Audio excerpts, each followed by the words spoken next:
Go for liftoff in T-minus 30. Stand by for further instructions, Minnesota Black Robe Regiment. Secondary guidance systems engaged. Minnesota Black Robe Regiment, it will be on my mark.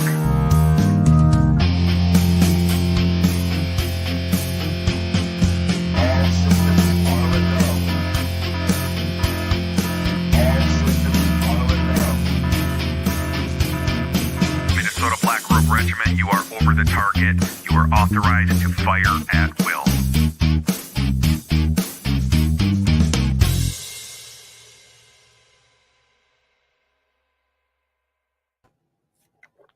Hey, thanks for stopping by Minnesota Black Robe Regiment. It is Monday night, so it is time for TC and Friends Monday Night Musings, and I have with me tonight Secret Agent Man from with the Benefit of Hindsight podcast. He worked closely with John Ziegler in an examination of what was going on in Penn State, and we're going to be bringing AJ in here shortly to talk a little bit about how that came about and his thoughts and his feelings and conclusions all these years down the road from that. It's hard to believe it's been over a decade since all of that kicked off, and yet here we are still talking about it because it's a justice issue. And as many of you know, that's kind of the point of what I do here on my channel is we talk about justice. And it's not just about, the constitutional issues as it regards governors going out of control and doing stupid things and presidents doing stupid things. And I've yet to meet, have lived through a president who hasn't done a lot of stupid things. So it's far more than that. And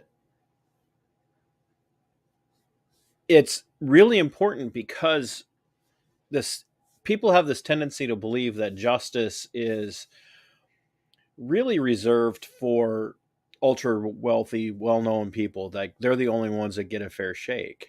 And what we've discovered over the years is it's got a lot less to do with whether or not you're wealthy, whether you're famous, whether you're well-known, or popular. It has a lot more to do with political agendas. And it's, to me, something that needs to be talked about, and it needs to be talked about loudly and frequently and with a lot of force.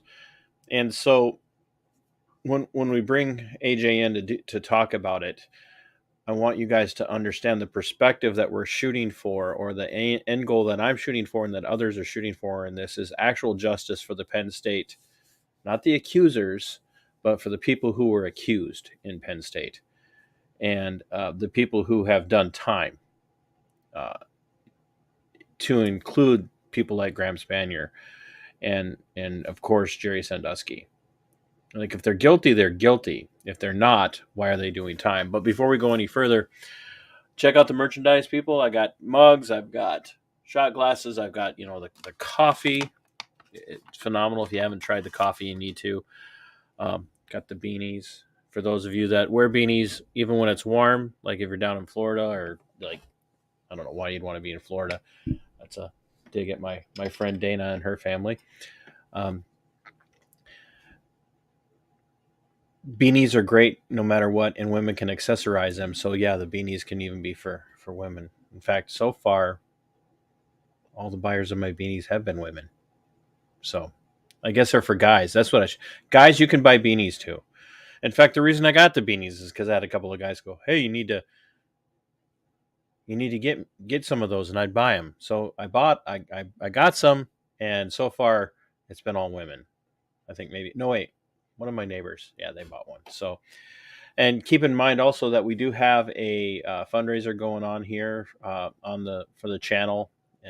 Between my merchandise and my YouTube content and my Rumble content and my Subscribe Star, that if between now and the end of April, 15% of all of my proceeds from sales and support will be going to my friends Bob and Sue to help with their expenses as it relates to their son, the Ranger veteran who served in the global war on terror alongside his dad, who's a Special Forces veteran, who back in December had a very unfortunate incident involving stepping in front of a truck, and he is recovering, but he hasn't quite made it home to Minnesota yet from Reston, Virginia. So we're pulling for that, and there's a lot of expenses involved for them. So anything you buy, any support you might offer, if you go over to Subscribestar and you choose to pick a level of support there, even if it's at the $2 level or the $5 level, anything that you kick in, 15% of that's going to Bob and Sue at the end of April. So keep that in mind. So without any further ado, I'm going to bring in, I feel like I should be playing like really like spy versus spy kind of music when I bring AJ in, because he did a number, and rightly so. AJ, thanks for making yourself available tonight. Oh, absolutely. Thanks for having me.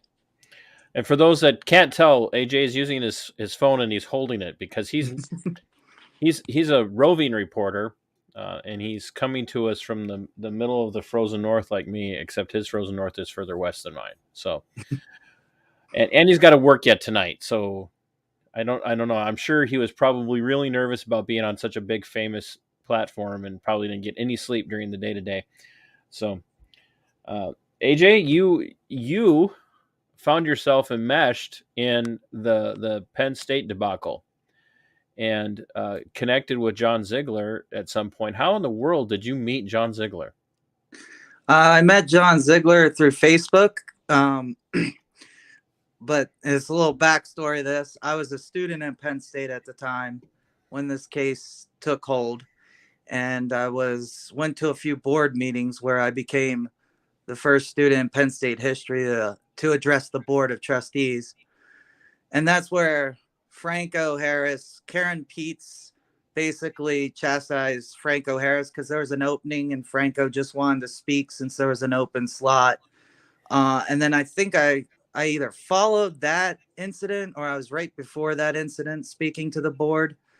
And after that, I always kind of had doubts, just knowing Jerry's character, that he probably did this, but I was going to wait till trial and, kind of see what everything was going to come out at trial, and pay attention. So I want to clarify what you just said was that you had no doubts that before any of the trial or any of that stuff kicked off, you knew that Jerry Sandusky was innocent.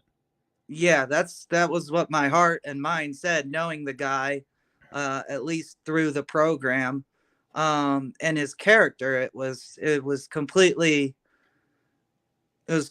off of what I knew of Jerry Sandusky.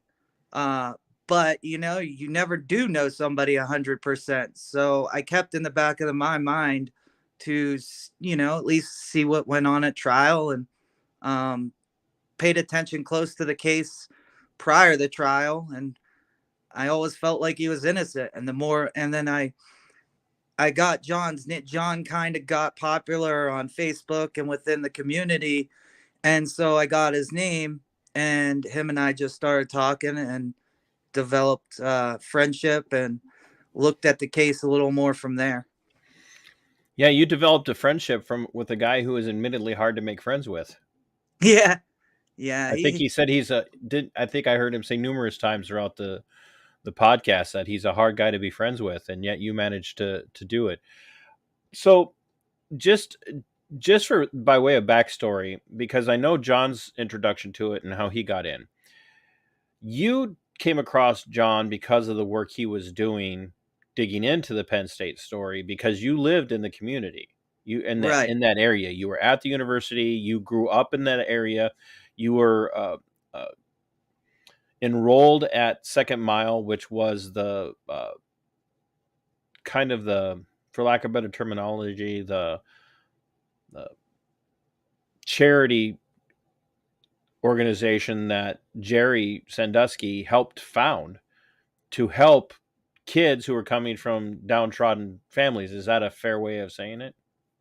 Yeah, people like to put out that downtrodden families. I came from a good family. I just had a lot of behavioral problems because of my medical condition that I obtained and acquired at 3 years old, which is epilepsy. So having a lot of seizures naturally does damage to the brain and, Right. can cause behavioral and other issues. So that's how I got into the program. But yes, there were kids that came from very troubled homes. Single But parent homes, kids with a lot of, behavior issues that were related to who they were raised by. You just happened to be a kid who was fortunate enough to have a good, strong home, but still had issues right, that need to be worked through. And that's kind of what Jerry specialized in with the Second Mile and the other staff there as well. So as you're watching after the trial and all that stuff goes on, or starts to kick off, and the accusations are flying around out there, you kind of have your ear to the ground. You're listening in. How is the broader community around Penn State reacting to it? Out on the street, the nuts and the bolts kind of nitty gritty, the real people who are from there, not just the university elite and the students. I mean, we know how the students are. The students glommed on to the Me Too aspect of it, and they were tearing down, blocking the streets and whatnot when the news broke about the accusations, demanding heads roll. How is the greater, the greater town area, countryside? How are they responding to it? Were they like, "What's going on? Oh, hang the guy"? Was it, "Let's wait to see what happens"? Or were they like, "There's no way"? I mean, the people that you knew, what was the response? um, I'm gonna explain this in two mixed reactions of people. So the people that would have known of Second Mile weren't really believing this, couldn't believe this would occur. But for the most of the community, their response was in accordance with what was going on with Joe Paterno, and his name being put into it. Which, you know, I I didn't believe in a cover up because one thing I do know about my community is they can't keep their mouth shut about anything, gossipy. And so if somebody would have said something, that would have hit the whole community would have known and been all ears to it and would have done something about it. So you're over there operating on, if there's any legitimacy to this, it's certainly not a cover up. It's Right. one guy. Um, was that kind of the feeling of the rest of the community, of the people that you were talking to as well?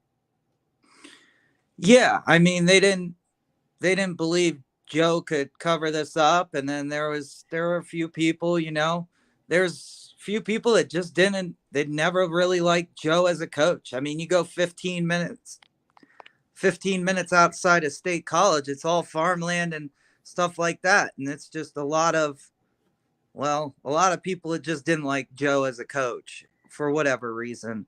They felt he should have retired sooner. And, they kind of just reverse engineered, which is a lot of what this case is about, a whole lot of reverse engineering um, to what they thought occurred.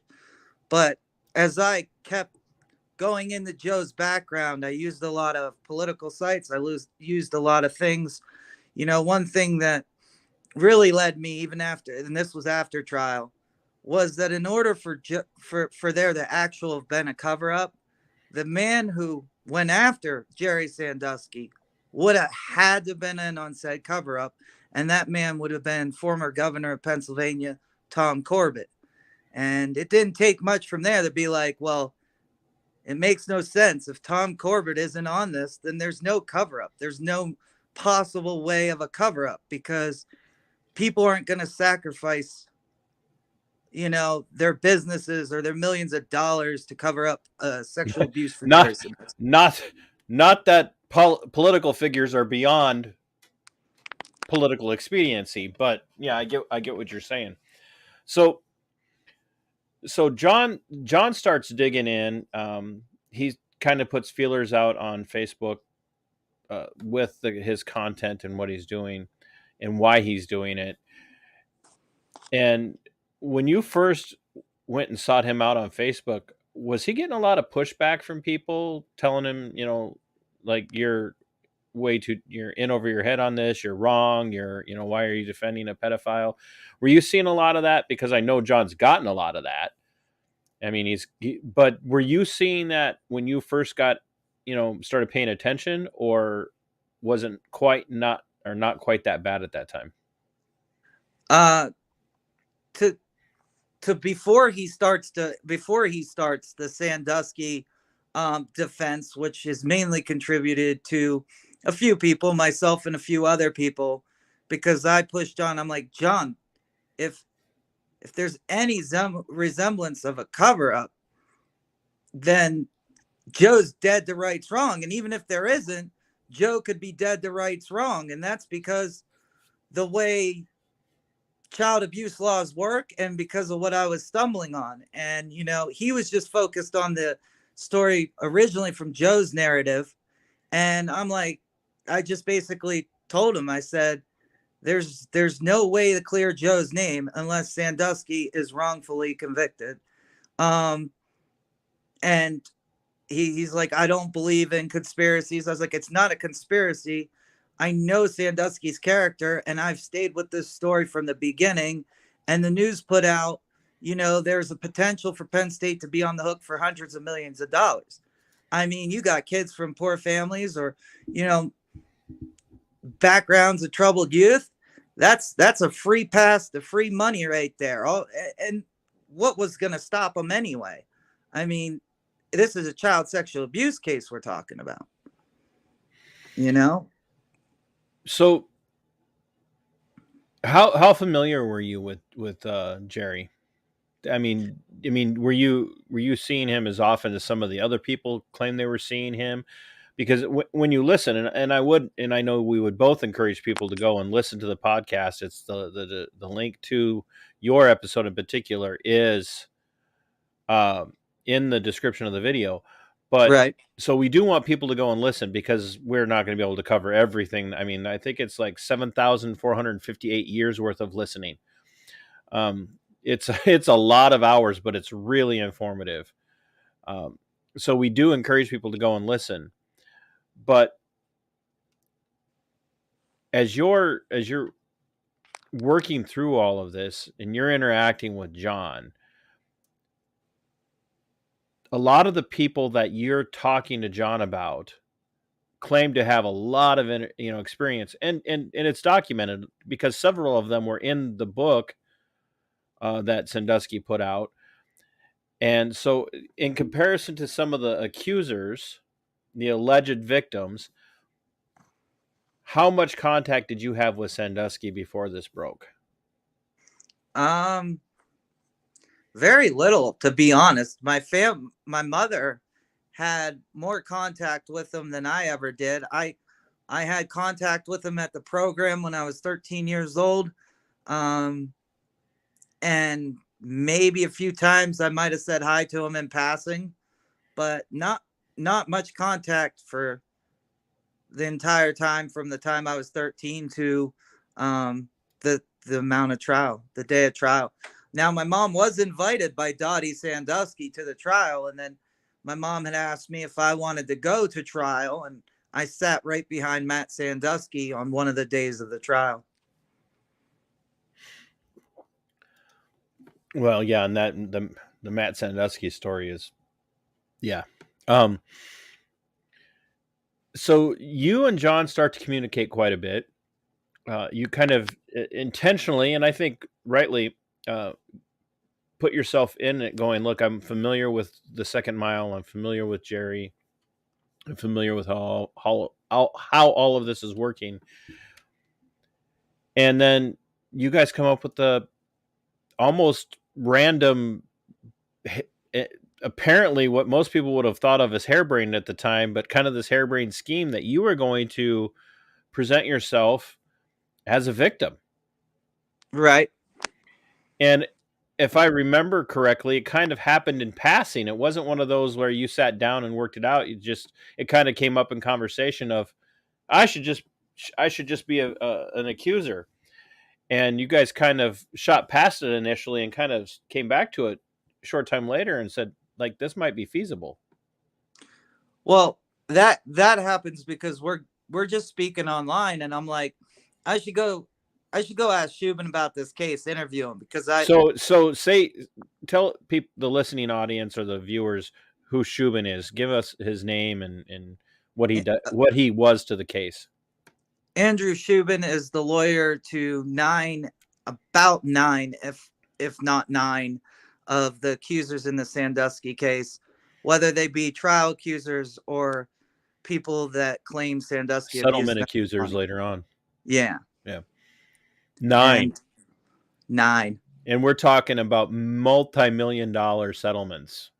Yes, he is definitely the lawyer of multiple people that got multiple millions of dollars in settlements.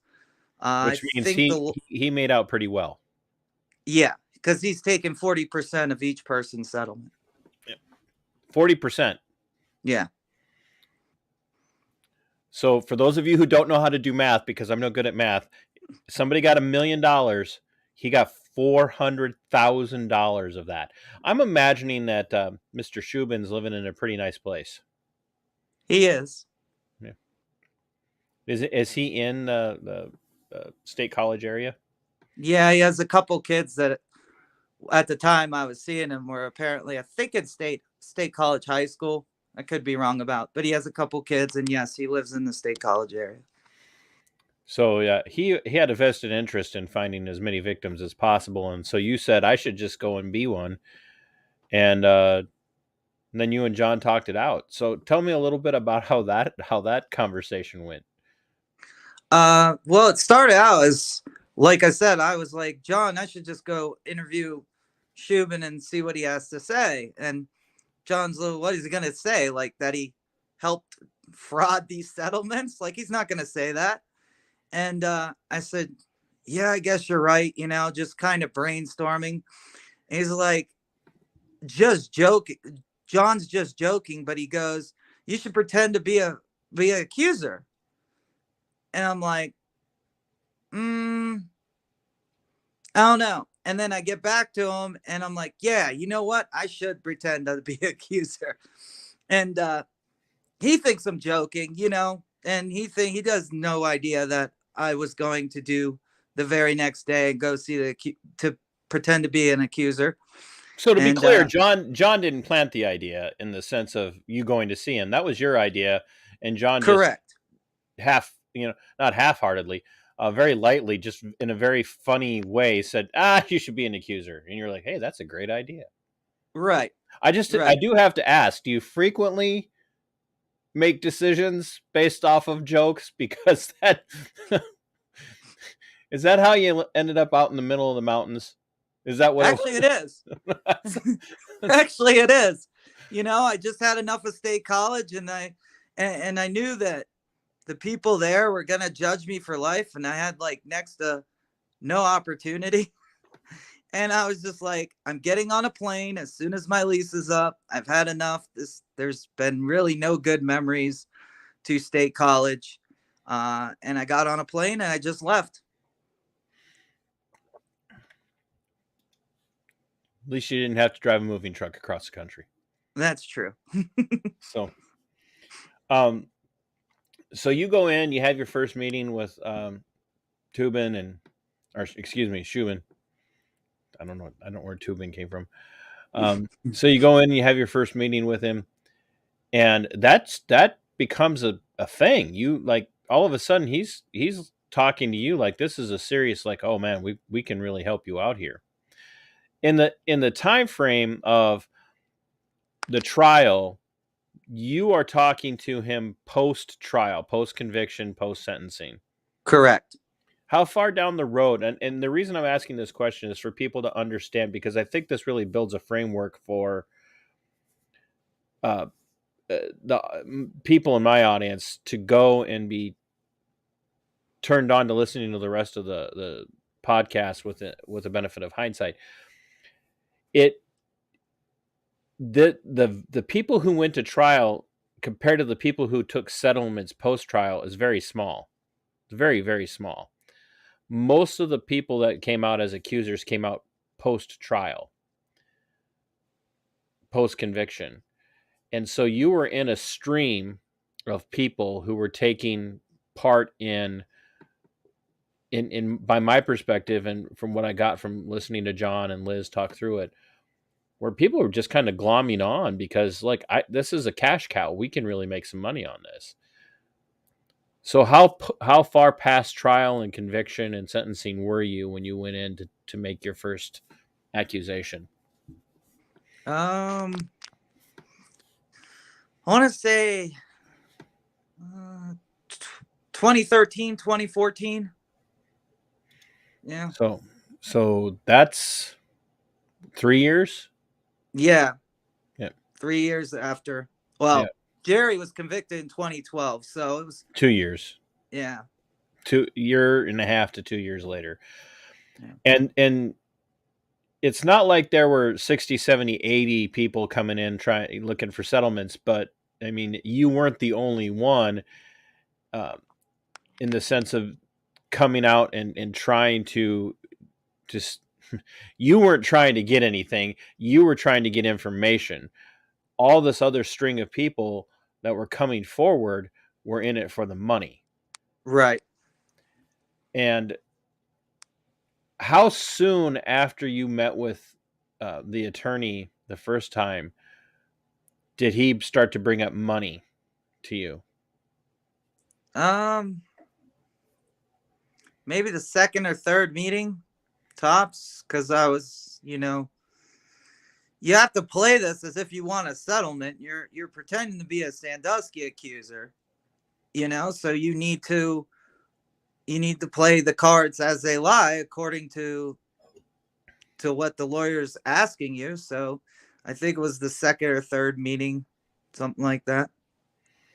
He had brought it up.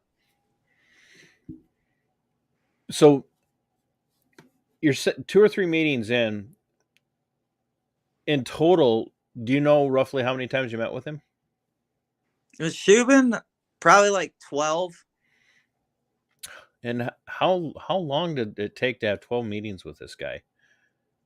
Well, there were huge gaps between our meetings because I was in school, and so I didn't have all my days free, and most days I didn't because I worked a full-time job, and so probably over the course of 3 years, 12 meetings.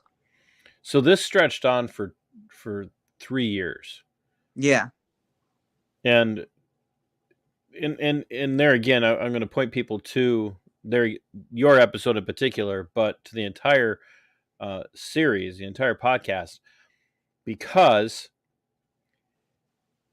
there's a lot of hoops that you had to jump through as an accuser, and some of it was time, some of it was proximity, and availability, and all of that. But at no point did he ever question the validity of your story? I'd say no. He'd never questioned the validity of my story. He probably got suspicious at one point on a couple of my errors, such as the letter that Jerry had sent me. That's discussed in the podcast. Right. He gets a little suspect there, but continues on to believe me. He brings my mother into the equation, basically asking me to bring her to talk to him. And so no, I don't think he had too many suspicions that really changed his mind or perspective. Do you think, having worked with him for 3 years, do you think it wasn't an issue of him having to change his mind, or was it just at that point, was it just a money-making thing for him? Honestly, I think it was a money-making thing for him. There was no interest on his part in even disproving an accuser. He correct. never set out to, like, adamantly prove that there was no work on his part to prove that you were not an accurate accuser or a true accuser. And there again, from the sounds of it, there were no true accusers in this, but you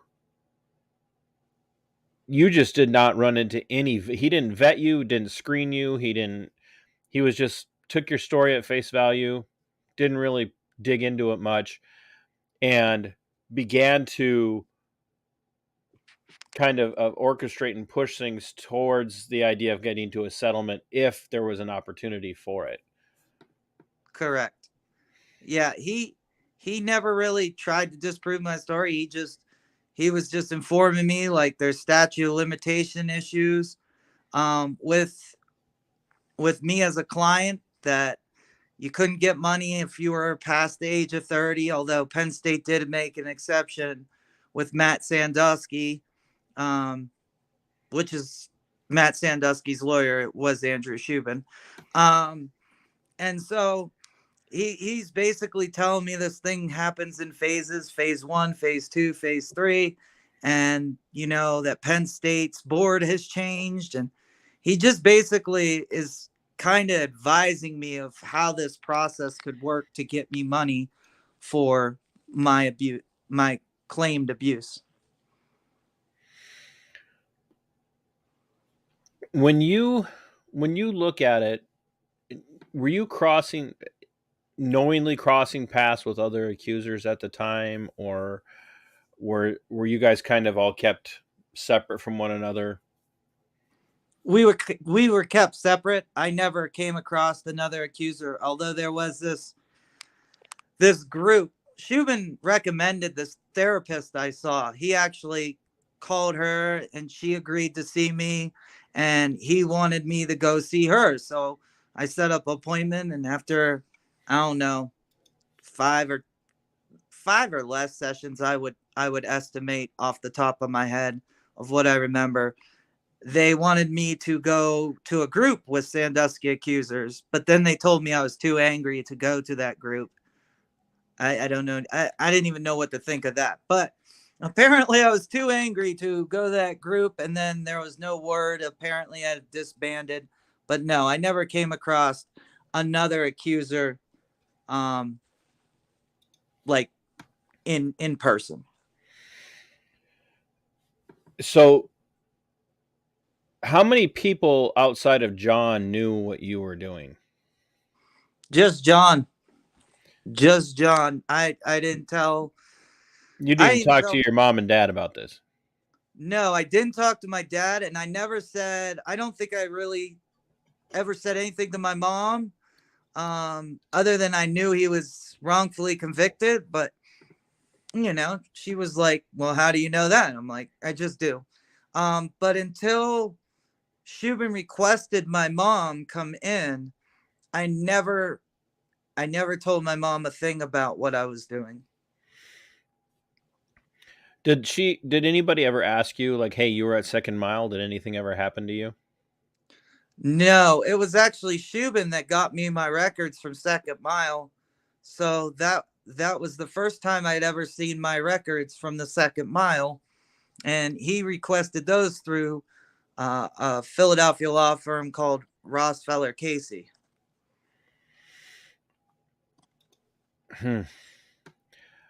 So the reason I'm asking this is, so you brought up the therapist, and John and Liz really hit home on this on the show, or on the series. This therapist was, for lack of better terminology, very much interested in fostering the idea that everybody who accused was or not guilty. Everybody who accused was actually a victim, and even if they were struggling with it, they were not. They weren't not victims. They are. How do I say it? They were repressing the memories, and I don't want to get into it too much because John does a great job of breaking it down. But so even the therapist was kind of on board with everybody who says they are an accuser is an accuser, and Right. is a valid accuser. They're telling a true story, and we should take them seriously, and they all deserve treatment, and this goes on and on and on with a lot of these victims. And a lot of these victims have connections, obviously, because a lot of them are from that area. All of them are from the area within a reasonable distance. Have you run into anybody since the end of the podcast? Since the last episode, have you run into anyone at all who now knows what you did and is mad at you, or has communicated less than pleasant thoughts for what they would like to see done to you? I'm sure. Well, I left in 2020, so since prior to 2020, yeah, there were a few people, that probably wouldn't like what I did if they, heard the podcast today. So, Have you heard from anyone at all? no, I haven't heard from anyone in particular at all. No, I haven't been in state college. I think I went back for one Christmas for a few days, but I haven't been there to reside since 2020. And so you're not having the opportunities to run into anybody looking you up on, the socials and sending you like vague messages, or is that not happening either? No, I haven't gotten any messages like that either. No. Well, and the reason that I ask is that I was expecting that I was expecting if I were thinking about this from the perspective of a legitimate victim, and I found out that there was someone who went in undercover, so to speak, and they were doing their level best to prove that my attorney was using fake accusations to get me money, and there was somebody out there proving that this attorney was doing that exact thing, I'd be pretty upset if this was like a legit crime against me and you're doing your level best to prove that it wasn't. I like angry. I would be very angry, and you're not getting any of that. No. Do you think that speaks to the legitimacy or lack of legitimacy in the case of the accusers? I think it goes to show that there's a lack of legitimacy in the nature that, yeah, I agree with you. If I was really sexually abused and someone's out there trying to say that I wasn't, I'd be pissed off. I'd be mad. I'd be very hurt, but at the end of the day, these guys got their money. They don't care. And they all took it on installments, correct? Yeah, a few of the victims got lump sums all paid out at once, but most of them, yes, they got installments. So how much did they pay you? Nothing. So and the reason I knew the answer to that. So your accusation, while never, disproven, never really investigated, never really researched, didn't go very far because you fell outside of the time frame for the statute of limitations on the according to, was it the insurance company that was paying these out? I think it was. I think I forget. It was either Penn State themselves or through the insurance company. Yes. Whoever they had managing the payouts. Right. So they never disputed the legitimacy of your accusation. They disputed the time frame as far as when you were abused and whether or not that qualified for a payout. No, we never got to the insurance company. The insurance company never denied me a thing or granted me a thing. I was asked by John to end this sting because Newsweek was going to come out with this big story about on my, me being the centerpiece of the story. And so I ended this thing, but Shubin was the one that told me I was past the statute of limitations, so I might have a difficult time getting a settlement. And then he further later would go on to say, hey, the criminal statute of limitations don't end in Pennsylvania until 50. So I think the angle there was file a criminal complaint and potentially you'll get more money because it's a criminal complaint. But I didn't feel comfortable with that, so I wasn't about to do that. But yeah, Newsweek had asked for the sting to end, so that they could do their piece, which they ended up never doing because I was just gonna say so you said, oh yeah, sure, I'll end since you want to talk about it, and then nothing came of it. right, because they fired their editor at the time. I think it was Bob Rowe, if I remember correctly. What were your feelings at that time when you agreed to end your sting, and that's your terminology, not mine. So you chose to end your sting at their request, and then they fire the editor and then don't run the story, and you're thinking to yourself, what was on your mind with that, AJ? Well, at the time I got the news, I was in Philadelphia, so just getting home was on my mind. But I was pretty upset by the news.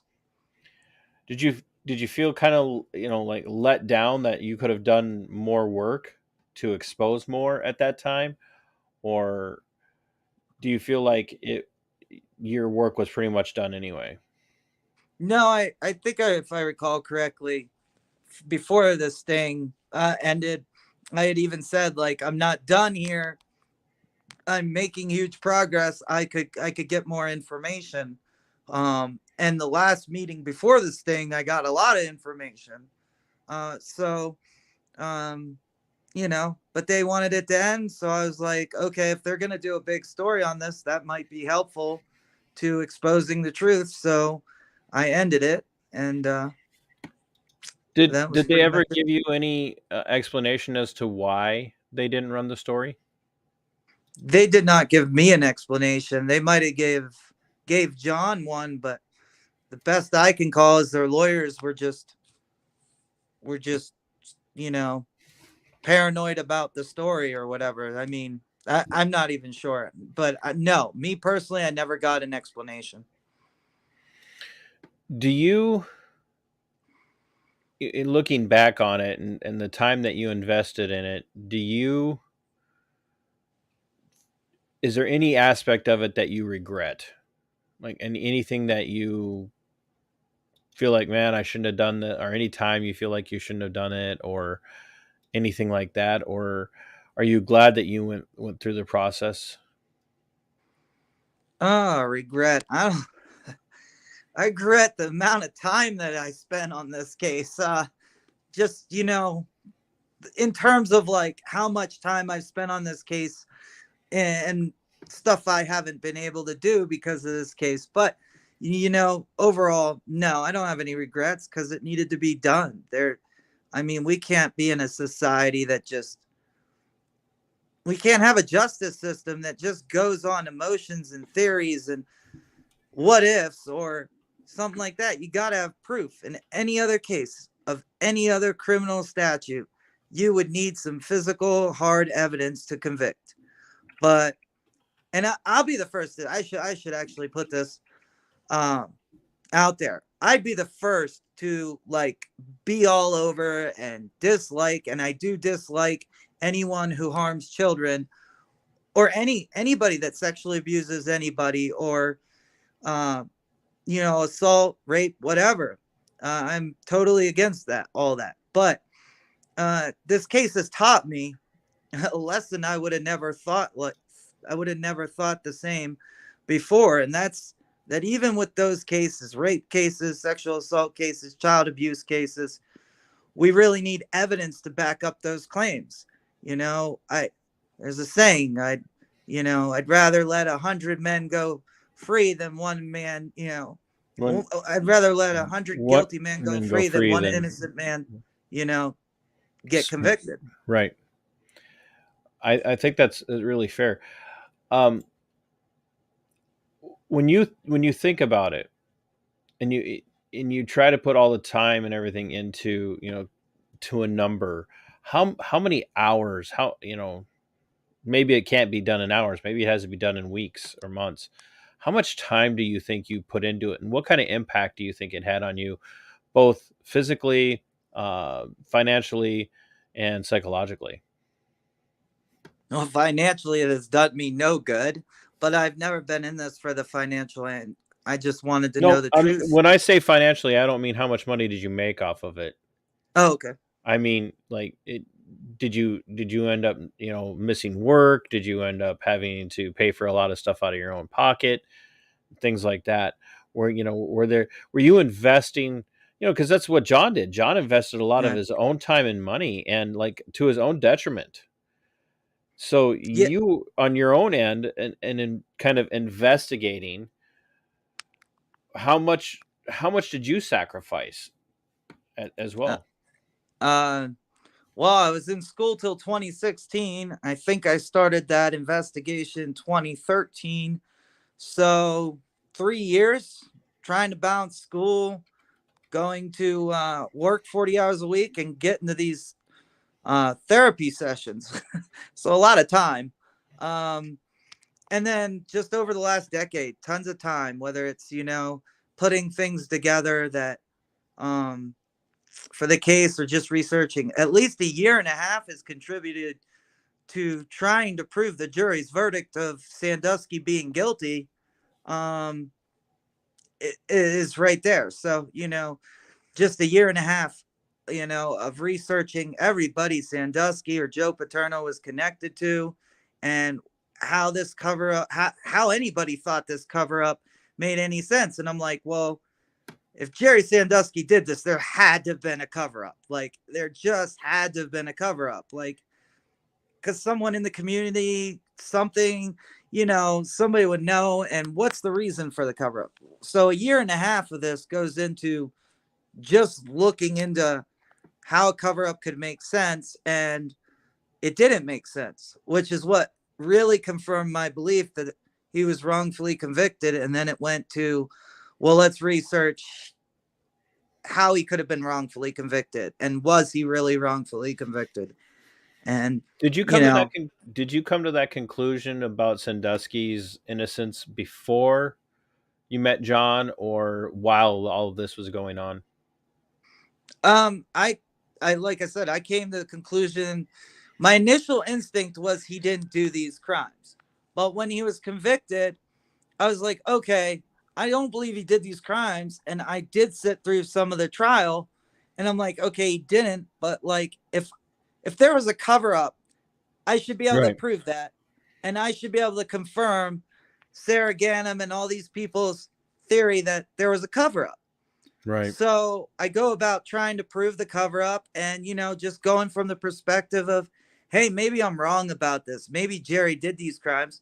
And if he did, I should be able to, find a cover up or find why he did.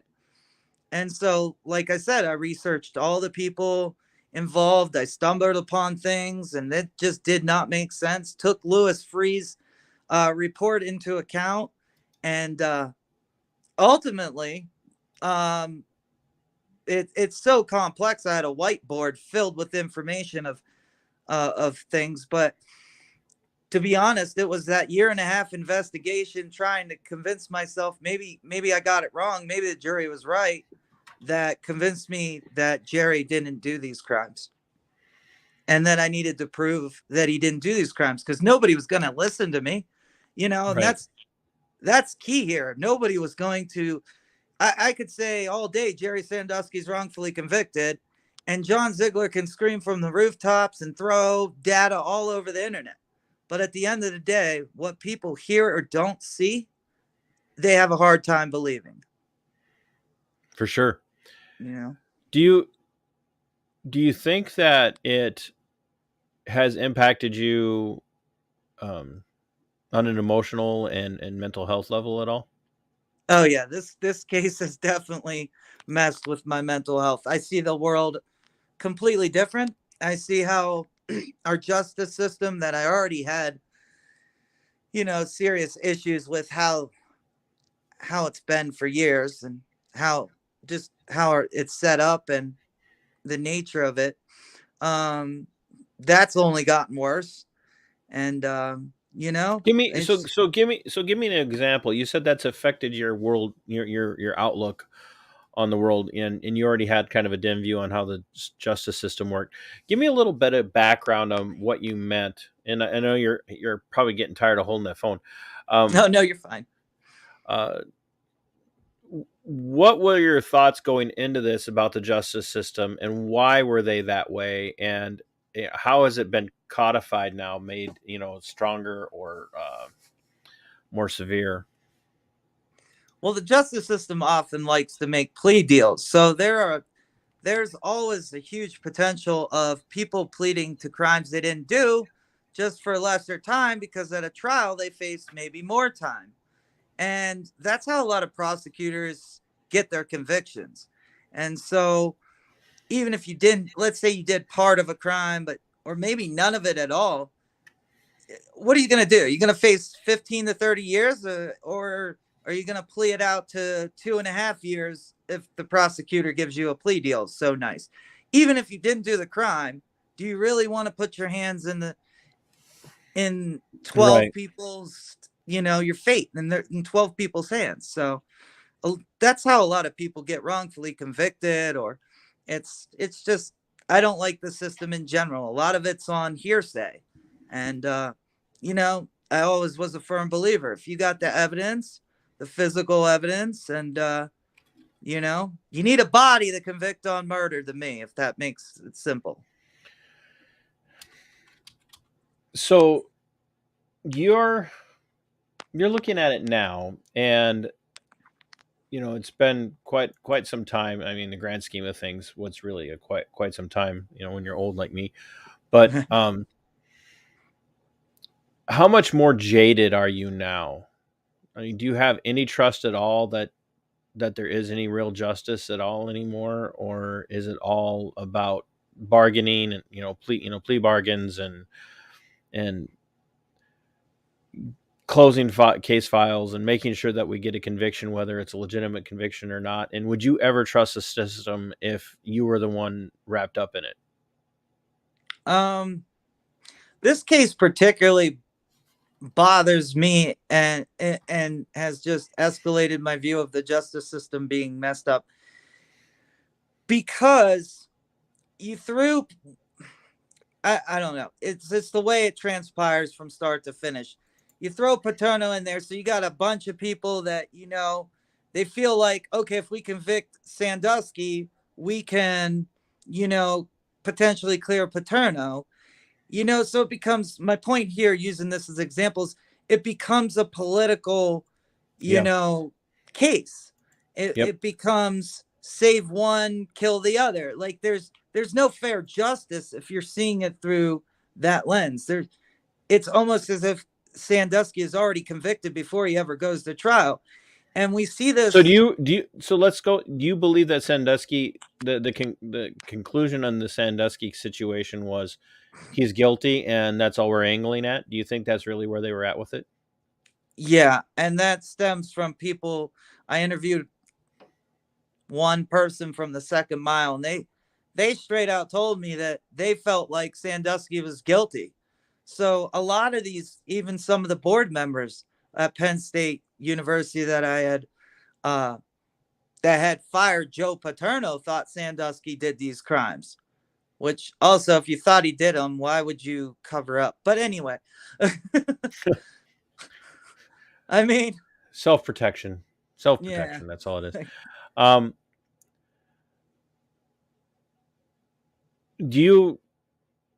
don't like using the word because I think it's overused way too much, but do you feel like you're traumatized by what you've experienced through this? Or Yeah, just a jaded old man way before your time?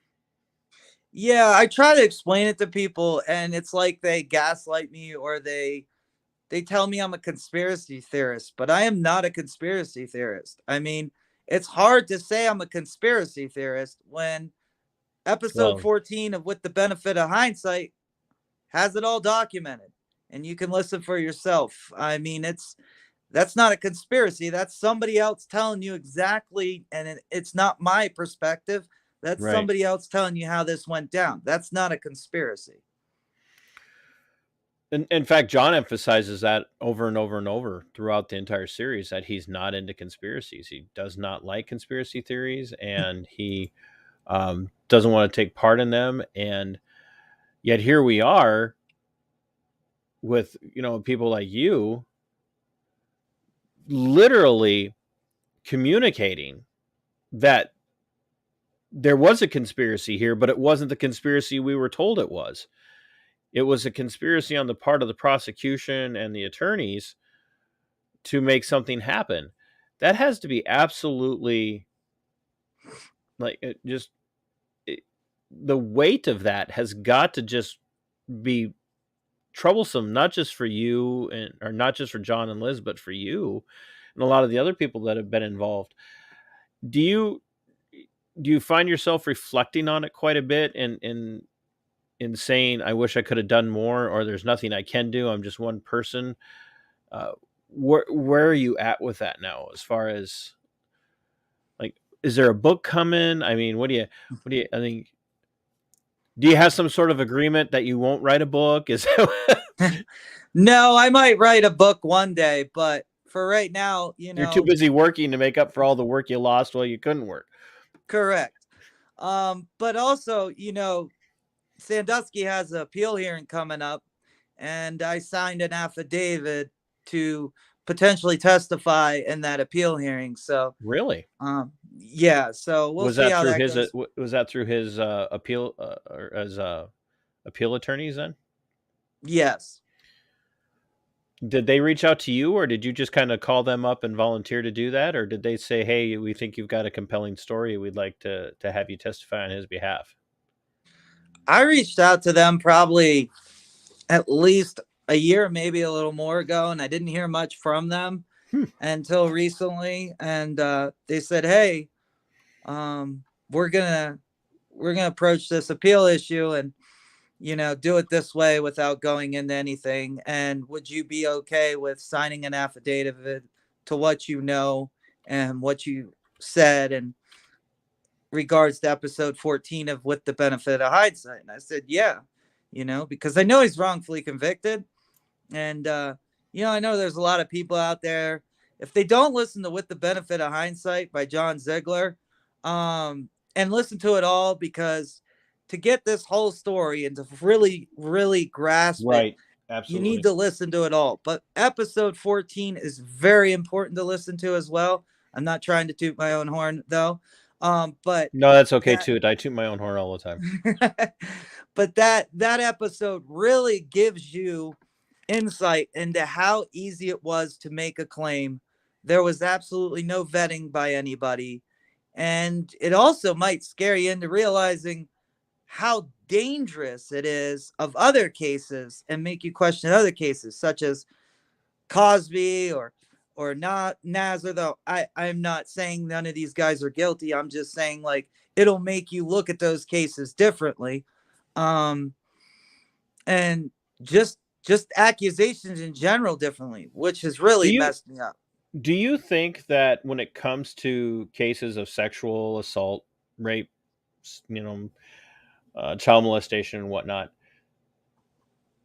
in particular, even though the system, the way it's supposed to work here in our republic is innocent until proven guilty beyond any reasonable doubt, do you think that it's actually the transverse, that when it comes to sexual assaults and molestation, that the accuser is immediately believed and assumed to be 100% correct, and that the accused, no matter what they say, must be lying?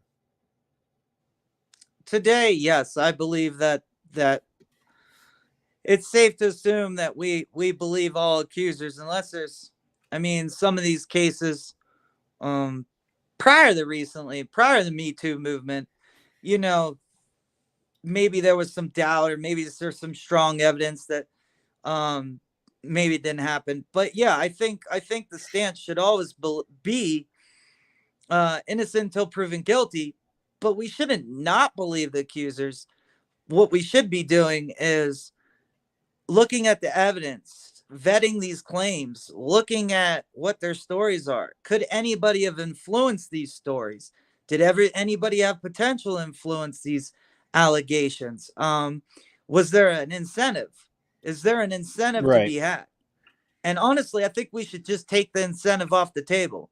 If you are abused, you know, sexually abused or otherwise, to be honest, then there's no amount of money that's going to fix your trauma. There might be enough for therapy, but like, you know, at the end of the day, you shouldn't be incentivized by money if you're a real sexual assault victim or abuse victim. And you know, in this case isn't just about the incentive of abuse, money coming from abuse, but yeah, it's, you look at these cases and you just, I used to just believe anyone who said it, you know, at one, I wouldn't question it at all. I'm like, why would somebody lie about being sexually abused and go public with it? Why would they do that? Like, and I used to be the guy like, let's chop their stuff off, you know, in the public square. I was that guy. But this case, man, it's traumatized me to look at these cases with a better eye. Has it made you untrusting of society? Oh yeah. If I wasn't, I was untrusting of society before this case, but now I'm really untrusting of it. And Which is why you picked one of the most sparsely populated states in the United States to go and live in. correct. It's fun here, though. I mean, it's a lot of fun. Considering your first option was Hawaii, which is packed, and then Austin, Texas, which is packed, and also right. like a leftist mecca. you went the clear opposite direction, from warm and sunny to cold and snowy, and that's in June. Right. To you know, where you're. I don't want to, you know, like I don't want to like accidentally dox you, but you're literally surrounded by mountains and right. Great skiing though. I love to ski. Yeah, well, you picked the right spot for it. So. Right. So let's talk just for a minute about that. So you went from a place where, granted, it's, you know, it wasn't heavily populated, but this is a completely different kind of living for you. Yeah, it's definitely been a different kind of living, but honestly, where I'm at, it's sort of like state college, just in a different type of environment. I mean, well, yeah, you're close to a university again, right? So, yeah. I mean, not the best one in the state. Oh, I know. They're your rival. Oh, had I only finished. So when you talk to people and you're meeting them, you know, for the first time and getting to know them, which I know it's not always easy to do where you are, do you ever talk about what you did? I did to my one. So I recently had this job, and I had a boss who's a Penn Stater, and I told her about it, and she called me a conspiracy theorist and told me I couldn't talk about it at work anymore. And I'm like, I'm not a conspiracy theorist. And I cited With the Benefit of Hindsight podcast for her. And yeah, how'd that go? Did she listen? No, maybe she did. If she did, she didn't tell me, but to my knowledge, no. She didn't say she did or didn't, but yeah. Penn Staters for some reason have a tough time with this case because, you know, it's okay to admit you were duped. It's completely okay to admit you were fooled. But one of the biggest problem, we didn't get to this one yet, that I don't like about the justice system is the Mike McQuarrie interaction with the prosecutors, where they, they tell him, don't worry about it. Because he tells them, well, that's not what I said. And the prosecutor's like, don't worry about it. And so there's just a lot of prosecutorial misconduct in this entire case. And I don't know who leaked it, but nobody should be leaking grand jury investigations at all. They happen in secrecy for a reason. So that in itself should just throw out the trial in itself. Are you I know you're going to go and testify or potentially testify in the appeal, correct? Right. And you haven't ruled out a book. No, I haven't rolled out a book. I'll probably, if I write one, it will be after the conclusion of a new trial, or he's found to be wrongfully convicted by the courts. Exonerated. Yeah, He's exonerated. Yep. How much are you ready to move on? A lot, because I never wanted this to be I never wanted my information about being a part of the Second Mile to ever be known. I mean, we never made it known for a reason. If kids knew we were in the Second Mile, kids in our classes knew that was for troubled kids. They treated you differently. Yeah. And so it was a stigma. Right. It wasn't because he quote unquote, they use that a lot as, nobody would believe the victims. And I'll use this one. Nobody seems to want to believe me that there were no victims. So, and I'm a second miler. So I have every reason to defend my peers if they were telling the truth. Right. You're a second miler, but you're one of literally hundreds of second milers who've never had this experience, who've never had any kind of inappropriate contact with Jerry Sandusky or anybody else for that matter, who are out here, who are, and I know that there's been talk that there are others that are going, none of this is true. Like, this isn't true. And, the other AJ's, I think it's the other AJ's ex-wife came out and said that's all a lie. Right. So there's, because the story's not confusing and interesting enough. There's two AJs in this story. So, well, I think you mean EJ Sandusky. No, who was there was one of the biggest. There was, or maybe it was just an Aaron. There's an Aaron. Yeah, victim one is Aaron Fisher. Yeah, Aaron Fisher. Yeah. Yeah, there you go. There's another Aaron, and didn't his wife or ex-wife or something come out, and there is one of the ex-wives of one of these guys came out and said, like, I don't believe any of it. Yeah, it's his ex-wife. Yeah. So, I mean, it's not just people from the Second Mile, but there's just a lot of people out there going like, no, we don't believe this happened. In fact, we know these these guys are not kids anymore, and they were never really kids at all, allegedly, who are like, this never happened. We know the truth, and this just didn't happen. And yet you're sitting here, you and John and Liz are screaming from the mountaintops that this isn't real. Right. It's not real. It's not real. This didn't happen. And nobody's listening. Yeah. I think that's just, it's sad to say, but whether you're right or wrong, I wish the mainstream media would just be like, hey, we made billions off this story. We done messed up, but we couldn't have known any differently now than we do today. Maybe they want amnesty.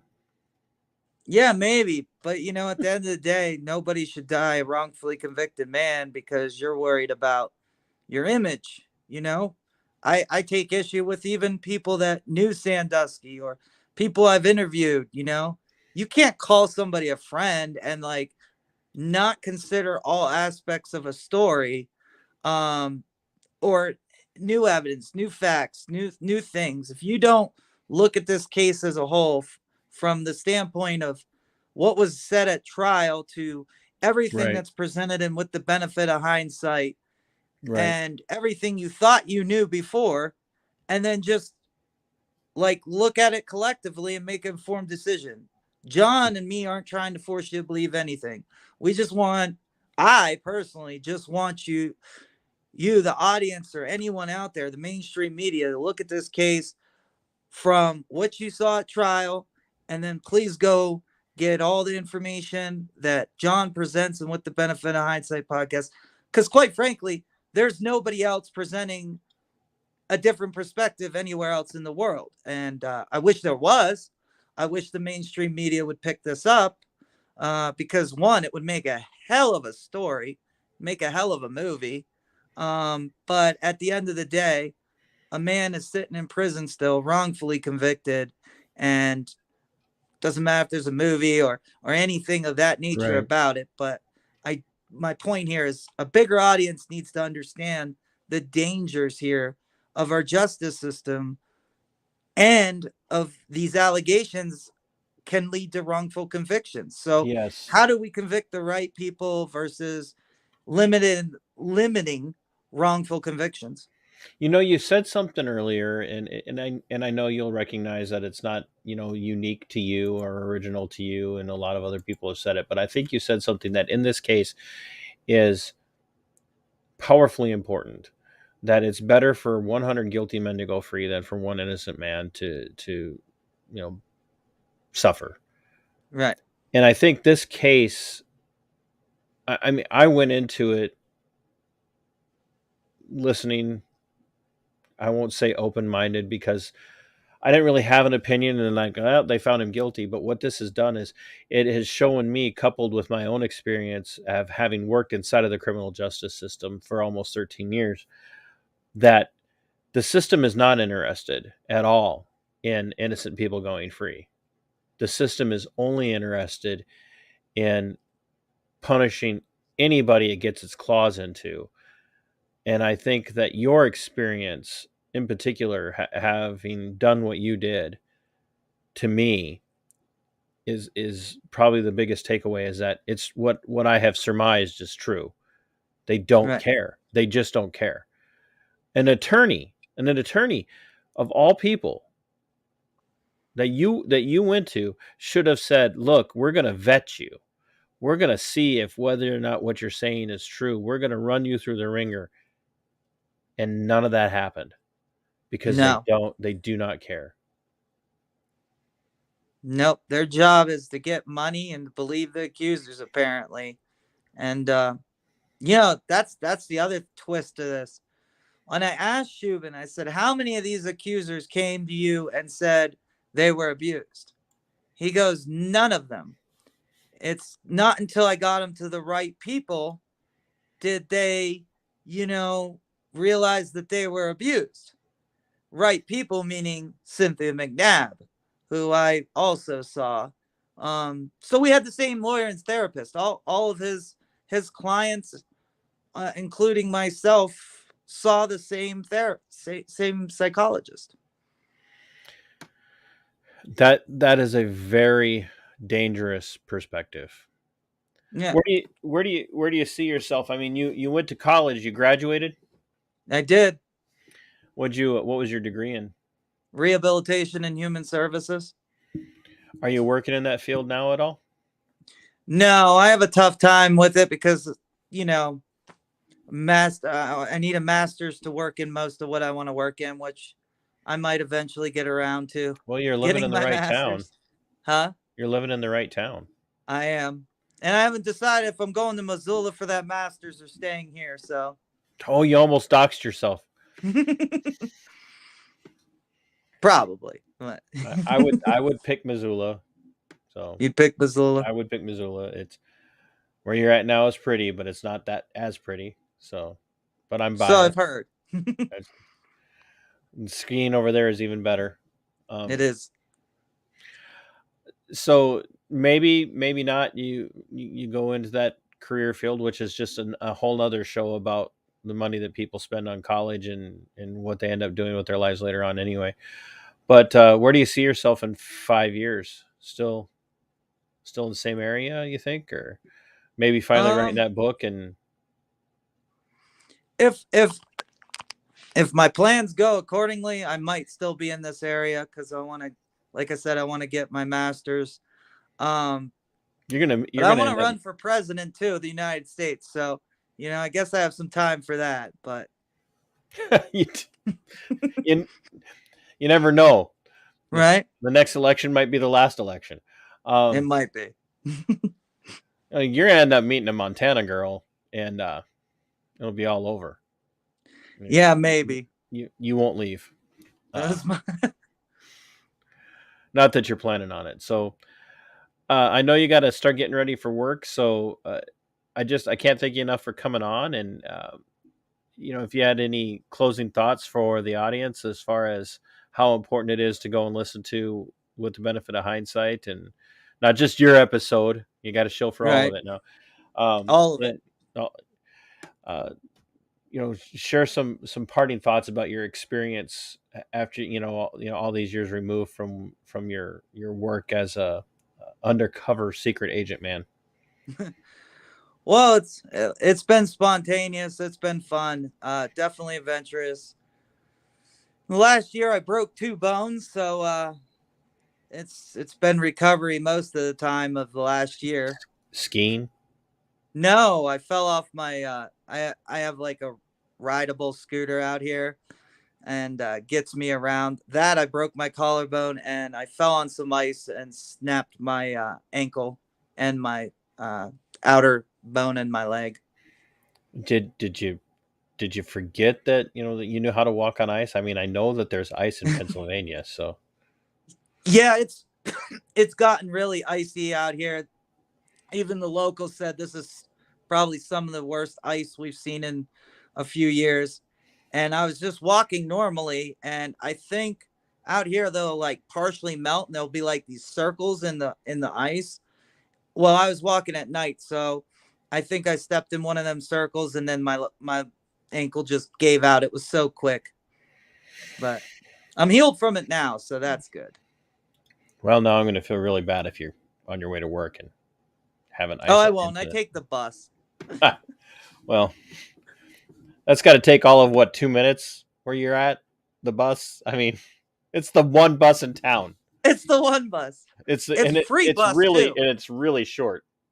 Yeah, it's a free it's a free bus too, so I love that about the community as well. But no, it will take me about half hour because it just loops around in different neighborhoods and then gets into downtown. And I think it goes the big sprawling downtown. Yeah. And then it goes to university first, then goes downtown, so Well, I really appreciate you making time, and I look forward to seeing what happens. And if you ever do, if you want to talk some more about your experience at trial, if you end up going, or if you decide you're going to start writing a book, you reach out to me and let me know. All right, will do. And I do think a book is a great idea in this case. As long as you can write it, that's right. I can write it. I've had so many people. Yeah, I wrote a book, and then you find out that they had somebody else write it for them, which I guess that's true. There are a lot of books that are wrote by ghostwriters or other people. They're claimed. So yeah. So, well, I really appreciate it, AJ, and you go and enjoy your night at work. I don't. Right. I do not miss working overnight, so I appreciate your time. Thank you. I appreciate you having me. All right, man. All right. Take it easy. Share this out. Get it out there. All right. Take care. Bye.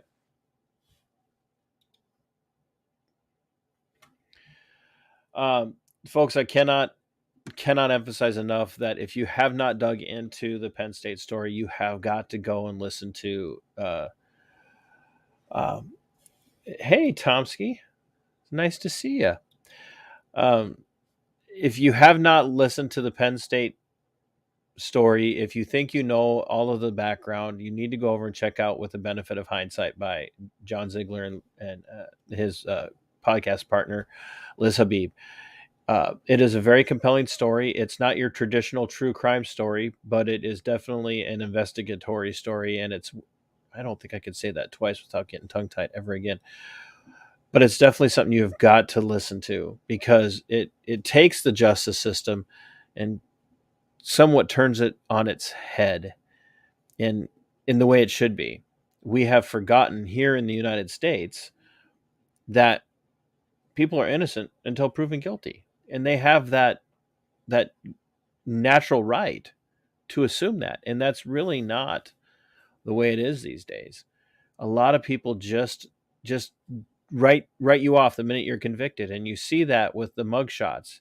You can't go to your local sheriff's office, Facebook page or their website and not see the mugshots of every person that's been arrested for the last few days published for everyone to see. Why is that? And this case of Jerry Sandusky and Joe Paterno and others proves just how untrue the statement of innocent until proven guilty is here in the United States. It needs to change.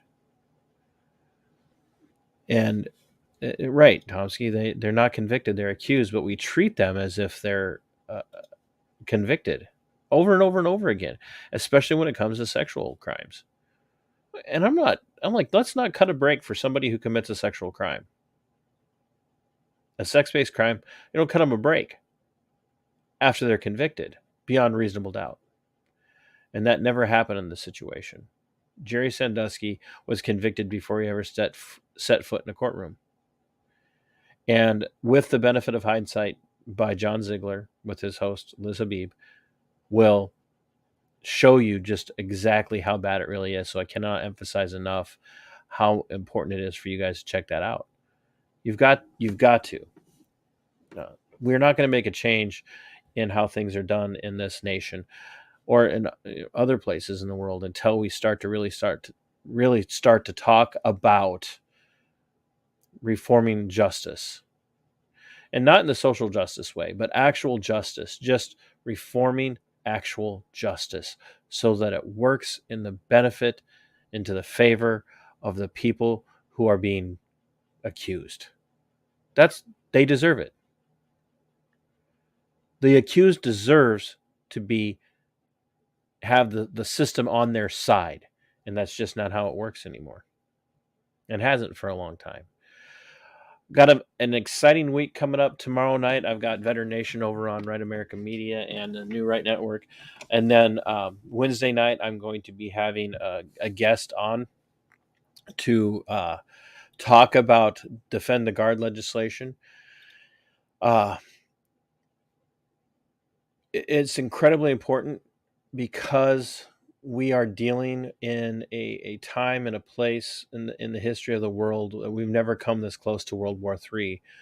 And my guest tomorrow, or on Wednesday, Diego Rivera, is a United States Army Ranger veteran. And he is pushing this legislation as many places as he can to stop sending our National Guard troops overseas to fight in stupid, worthless wars.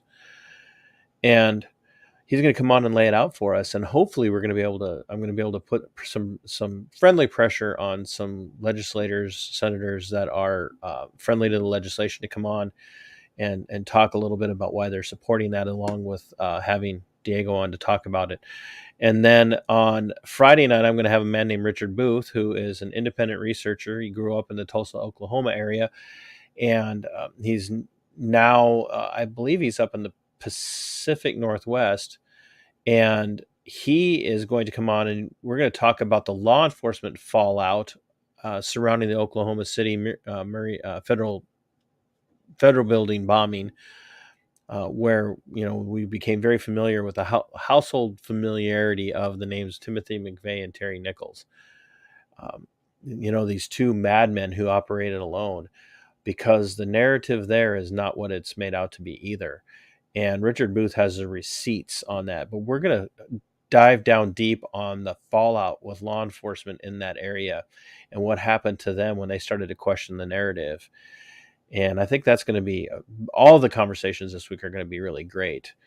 And so I really encourage you guys to tune in and pay attention to what we've got coming on. And as we move forward,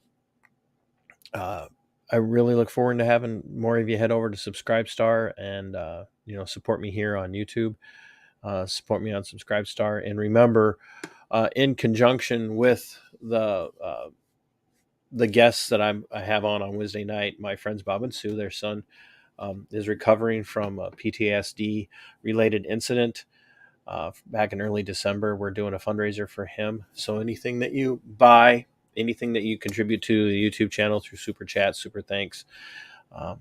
And that's something, if you guys haven't done it yet, if you really like the content and you're watching it on playback, you can actually go down and hit the Super Thanks button. You don't have to do Super Chat just when I'm live. You can do Super Thanks now as you're watching in playback, and you can send a gift to help keep the things going.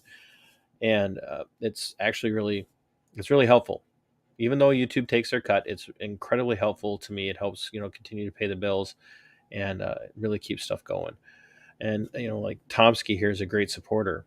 He doesn't like it when I point it out, but he gave me updated technology, got me a microphone. He told me he liked to listen to me, but he couldn't stand listening to me when I was doing it on a GoPro with the cheap mic. So he really he helped improve the quality of the show, and I am forever indebted to him for that. But or there again, Subscribestar, and then 15% of my proceeds between now and the end of April go to Bob and Sue to help take care of their son when they bring him home for recovery here to the great state of Minnesota. It's not that great anymore, but anyway. So yeah, tune in. Going to be having some more videos from my recent audit in Austin, Minnesota coming out over the next several days. And Tomsky says your debt is paid, bro. Thanks, man. You are a good friend, and much appreciate your support and all of your encouragement over the years. Because, man, it's been that long, Tomsky. It's been that long. It's been 2 years we've been doing this, and you've been here through it all with me from when it really got bad to now, and that's actually kind of cool. My friends, I made a friend in Great Britain who listens. It's and supports the show. It's mind-blowing. Yeah, we started at Koof, didn't we? We did. You had me at the Koof, Tomsky. But it's. I was thinking about this earlier today. There's an old saying: you always know who your friends are when the going gets rough, and they're the ones that are standing with you. And that's the thing. I've got one, maybe two, maybe three people in my life who were friends before the crap hit the fan for me with my former career, who are still there, actively there, reaching out, talking to me on a regular basis. Other than that, I lost a bunch of them, all of them, gone. People who said they were always going to be my friends, people who said no matter what, even if we disagree, or they're gone. But a lot of the people I met since all of this started to happen, when I started to speak out, and when I started to face the grinder of what they were putting me through, I've made a lot of friends since then. People who I know will stand with me from a long ways away, as far away as Great Britain and other places. And that I can never give. I'm never going to give that up, and it's never going to change, and it's always going to be something I cherish. And so I'm ask yourselves, who are the people who have stood by me, and what brought us together, what made us come together, and what has driven us and knitted us together as friends. That's, to me, one of the most important things that you can experience in life. Sometimes it takes the ugliest things in the world to expose who the ugliest people are. And so I've discovered who the ugliest people are in my life, and I've also discovered who are the best and most solid people I'd go to the mat for and I would fight alongside. Not going to trade that. As rough as things have been, I'm not going to trade that. It's been wonderful in that respect. So tune in the rest of the week, friends. And until next time, fight for your liberty. It is yours. Fight for your freedom. It belongs to you. And Sic Semper Tyrannis. We are going for liftoff in T-minus 30. Stand by for further instructions, Minnesota Black Robe Regiment. Secondary guidance systems engaged. Minnesota Black Robe Regiment, it will be on my mark.